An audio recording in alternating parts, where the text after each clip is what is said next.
Hi guys, time check 6:30. Ewan ko, nagulat ako si Potpot. Si Potpot, binisita na naman ako. Wala raw siyang kalaro. Ayan, medyo madilim na po. Ayan. Nga pala Potpot, may sasabihin ako sa'yo.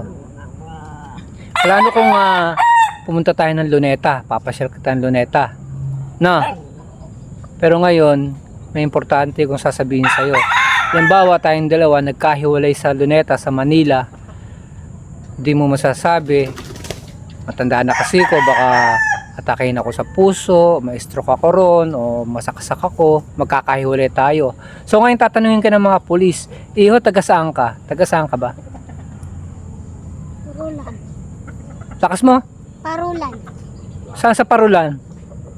Parulan, Plarider, Bulacan. Yan, gusto ko yan. Palagi mong tatandaan yan. Importante yung address. Ha? Kasi susunod na project natin, mag-release tayo sa Luneta. Kumain ka na kasi sa Mang Inasal, di ba? Maglo-Luneta naman tayo. Kasi hindi mo masasabi yung panahon. Baka magkahiwalay tayo sa Manila. Pag in-interview ka ng mga pulis, alam mo kung saan ang address mo. Okay ba yon? O isa ulit nga, taga saan ka? Parulan, Plarider. Yes. Babay ka na sa kanila. Dito nga pala, lahat na ba ng may tattoo, liit ng tite? Ha?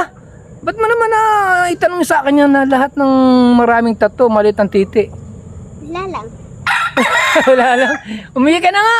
Ang bihirang bata na to, dami mong tinatanong.